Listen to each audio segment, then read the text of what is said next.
तुम्हा सर्वांचं माझ्या यूट्यूब चॅनलमध्ये पुन्हा एकदा स्वागत आहे. तर आजच्या व्हिडिओमध्ये आपण इयत्ता 6वी चा जो नवीन अभ्यासक्रम आहे 2026-27 साली बदललेला आहे या शैक्षणिक वर्षामध्ये. तर विषय आहे इतिहास आणि इतिहास विषयामध्ये प्रकरण क्रमांक 2 आहे प्रागैतिहासिक काळ.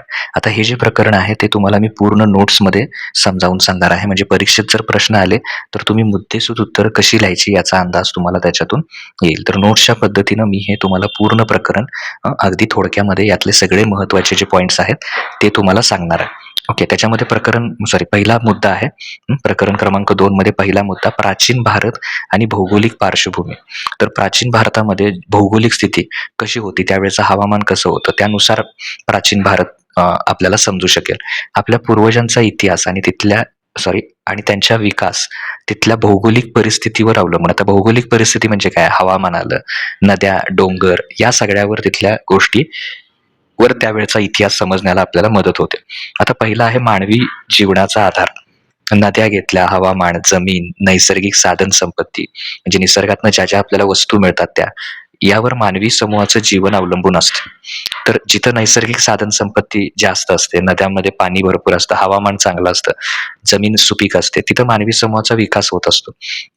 जिथे जगण्याची साधने मुबलक म्हणजे मोठ्या प्रमाणात असतात, तिथे मानवी वस्ती काय होते, दीर्घकाळ म्हणजे बराच काळ टिकते. आता भारताची वैशिष्ट्ये. भारताच्या उत्तरेला हिमालय पर्वताच्या उंच रांगा आहेत, ज्या परकीय आक्रमणांपासून असू दे किंवा थंड वाऱ्यांपासून आपलं काय करतात, रक्षण करतात. म्हणजे हिमालयाची जी पर्वतरांग आहे त्यामुळे आपल्या इथं थंड जी हवा आहे ती तेवढ्या मोठ्या प्रमाणात येत नाही आणि त्यामुळे आपल्या देशाचं एक प्रकारे संरक्षण होतं. म्हणजे भौगोलिक परिस्थिती कशी कारणीभूत ठरते बघा. सुपीक प्रदेश, सिंधू, गंगा आणि ब्रह्मपुत्रा या नद्यांच्या खोऱ्यांचा प्रदेश अतिशय सुपीक असून तिथे प्राचीन भारतीय संस्कृतीचा पाया रचला गेलेला आहे. तर भारताचं जर उदाहरण घेतलं तर त्याच्यामध्ये ज्या सिंधू, गंगा आणि ब्रह्मपुत्रा नद्या आहेत त्यांच्या ज्या खोऱ्यांचे प्रदेश आहे तिथं जमीन प्रचंड काय आहे, म्हणजे नद्यांलगतचा प्रदेश जो आहे तो खूप सुपीक आहे, म्हणजे शेतीसाठी अत्यंत उपयुक्त आहे. त्यामुळं तिथं भारतीय संस्कृतीचा पाया रचला गेला आहे. आता दुसरा मुद्दा आहे प्रागैतिहासिक काळ. तर सगळ्यात पहिल्यांदा आपल्याला प्रश्न पडणार की प्रागैतिहासिक काळ म्हणजे काय, कशाला म्हणायचं प्रागैतिहासिक काळ? तर त्याची व्याख्या इथं दिलेली आहे. तर त्या व्याख्यानुसार ज्या काळचा इतिहास लिहिण्यासाठी कोणतेही लिखित पुरावा, लिपी, ग्रंथ उपलब्ध नाही. बघा, जर आता आपल्याला 500व्या शतकाचा इतिहास लिहायचा आहे तर त्यावेळी लिहिण्यासाठी कुठलाही लिखित पुरावा म्हणजे लिहून ठेवलेला कुठलाही लिखित पुरावा नाही, कुठलीही लिपी नाही, ग्रंथ नाही, त्या काळाला काय म्हटलं जातं, प्रागैतिहासिक काळ म्हटलं जातं. या काळातील मानवाची माहिती फक्त उत्खननात मिळालेला, म्हणजे बऱ्याचदा त्या जमिनीखाली त्याचं उत्खनन होतं, खोदले जातात जमीन आणि त्यावेळी आपल्याला काही दगडं मिळतात, हत्यारं मिळतात, दगडांची, हाडांची हत्यारं, त्यावरून मग त्या आपल्याला त्यावेळचा इतिहास समजतो आणि त्या काळाला काय म्हणायचं, त्या काळाला म्हणायचं प्रागैतिहासिक काळ.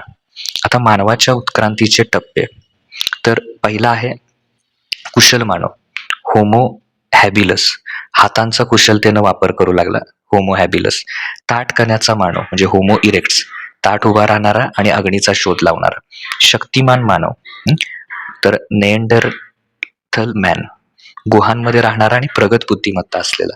त्यानंतर बुद्धिमान मानव, होमोसेपियन म्हणजे आजचा आधुनिक मानव, जी काय आजच्या माणसानं प्रगती साधली आहे ती बुद्धिमान मानवामुळे सापडलेली आहे. तर हळूहळू मानवामध्ये विकास होत गेलेला आहे आणि या विकासाच्या टप्प्यावर त्याची नावं, कुशल मानव त्याचं नाव ठेवलंय होमो हॅबिलस, अशा प्रकारे. तर ही त्यांची नावं आहेत आणि टप्प्याटप्प्यानं मानवाचं काय होते, उत्क्रांती म्हणजे हळूहळू त्याच्यामध्ये प्रगती होते. ओके, अश्मयुगातील 3 महत्वाचे टप्पे. आता अश्म या शब्दाचा अर्थ काय, दगड. तर दगडांच्या हत्याराच्या आकारावरून तर त्या आकारावरून आणि तंत्रज्ञानावरून अश्मयुगाचे एकूण 3 भाग पाडलेत. आता मानवाला सुरुवातीला काय अगदी आत्ता जसं प्रगत तंत्रज्ञान आहे तसं नव्हतं. तर त्यावेळी शिकार करण्यासाठी असेल किंवा इतर काही कामं असतील तर त्यासाठी हत्यारं लागत होते. तर त्याचा जो आकार आहे हत्यारांचा आणि त्यावेळी कुठलं तंत्रज्ञान वापरलं होतं तर त्याला म्हणायचं, त्याच्यावरून त्याचे 3 भाग पडलेत त्या काळाचे. त्यातला पहिला भाग आहे पुराश्मयुग, ओल्ड स्टोन एज असं म्हणतात त्याला. आता ह्या काळात पुराश्म युगात हत्यारं कशी होती, हत्यारं मोठी होती, जड होती, ओबडधोबड होती. ओके, उदाहरणार्थ झालं तर हातकुराड. त्याच्यानंतर जीवन कसं होतं, मानव भटके जीवन जगत होता. जसं आज आपण आपल्या घरी एका ठिकाणी राहतो, आपले आई-वडील कमवतात आणि आपण खाण्याचं वगैरे ज्या गोष्टी आहेत, राहण्याच्या गोष्टी आहेत, ते एका ठिकाणी राहतो.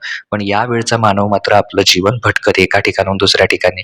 कारण जशी शिकार मिळेल तसं-तसं तो पुढे-पुढे सरकत होता. त्यामुळे त्याचं स्थिर जीवन नव्हतं. तो शिकारीवर आणि जंगलातील फळे, मुळे गोळा करण्यावर अवलंबून होता. अग्नीचा वापर आता पुराश्म युगातच काय केलं, या काळात मानवानं हळू-हळू अग्नी वापरायला सुरुवात केली. आता त्याच्यानंतर मध्याश्म युग, तर मिडल स्टोन एज म्हणतात त्याला इंग्लिशमध्ये. या काळात मानवाने दगडाची सूक्ष्म अस्त्रे, जसं की लहान, तीक्ष्ण, वजनानं हलकी हत्यारे बनवली. तो पानाच्या टोकासाठी किंवा भाल्यासाठी दगडाचा वापर करू लागला. जीवन कसं होतं, या काळामध्ये मानवानं कुत्रा, शेळी, मेंढी यांच्यासारखे प्राणी पाळायला सुरुवात केली. शिकार करण्यासोबतच तो मासेमारीही करू लागला. एकाच ठिकाणी तो काही काळ हंगामी वस्ती करू लागला. आता इतर पुराश्म युगामध्ये कसं होतं, सतत तो जागा बदलत असे आपली शिकारीसाठी. स्थिर जीवन नव्हतं त्याचं. पण काही काळासाठी का होईना तो मध्याश्म युगामध्ये वस्ती करून राहू लागला. नवाश्म युग, तर नवाश्म युगात हत्यारं कशी होती, तर या काळातील हत्यारे घासून, गुळगुळीत आणि धारदार बनवलेली होती. म्हणजे आधीच्या पेक्षा थोडीशी प्रगत होती नवाश्म युगामध्ये. नवाश्म युगामध्ये सर्वात महत्त्वाची गोष्ट म्हणजे नवाश्म युगातील सर्वात मोठा बदल म्हणजे शेतीचा शोध. कारण शेतीमुळं मानवाचं जीवनात खरंच स्थैर्य आलं. कारण शिकार म्हटलं की त्याला सतत पुढे फिरायला लागायचं. एका ठिकाणी स्थिर जीवन नव्हतं. मानवाने अन्नधान्य पिकवायला काय केली, सुरुवात केली. स्थिर जीवन. शेतीमुळे मानवाचे भटकणे थांबले. कारण शिकारीवर तो पूर्णपणे आता अवलंबून नव्हता. शेती केल्यामुळे तो अन्नधान्य पिकवू लागला होता आणि त्याचं भटकणे थांबलं. आणि तो नद्यांच्या काठांवर घरे बांधून समूहाने स्थिर राहू लागला. समूहानं म्हणजे एकत्र, एका ठिकाणी राहू लागला. याच काळात चाकाचा शोध लागला. म्हणजे या नवाश्म युगामध्ये कशाचा शोध लागला, चाकाचा शोध लागला, ज्याने मानवी जीवनाला मोठी गती मिळाली. लक्षात ठेवा, चाकाचा शोध हा मानवी प्रगतीमध्ये, उत्क्रांतीमध्ये एक फार महत्वाचा टप्पा आहे. ताम्रपाषाण युग, नवाश्म युगानंतर मानवाला धातूंचा शोध लागला. जसं की उदाहरणार्थ धातू म्हटलं की तांबे, त्याला इंग्लिशमध्ये कॉपर म्हणतो आपण. मानवाने सर्वप्रथम वापरलेला धातू म्हणजे तांबे होय, आणि म्हणून त्याच्यावरूनच याला ताम्रपाषाण युग. ज्या काळात तांबे आणि दगड दोन्हींचा वापर करून हत्यारे व वस्तू बनवल्या गेल्या, याला ताम्रपाषाण म्हणायचं. ताम्र म्हणजे तांबे आले, पाषाण म्हणजे दगड आला.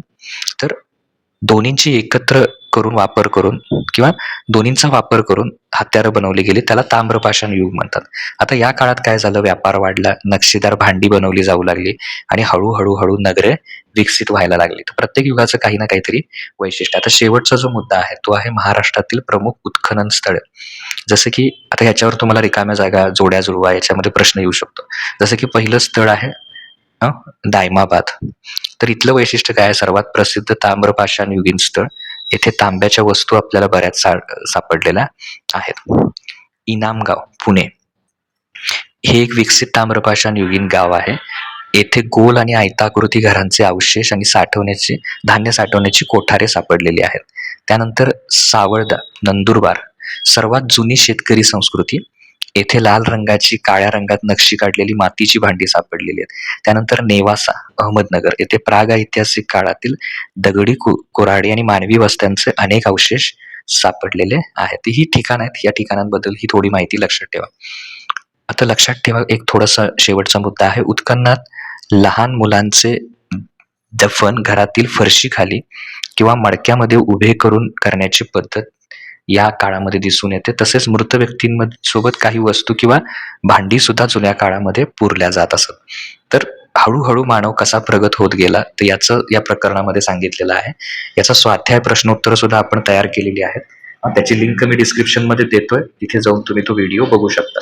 ओके, पुढील व्हिडिओमध्ये आपण पुढचं जे प्रकरण आहे त्याच्या नोट्स बघूया. थँक्यू.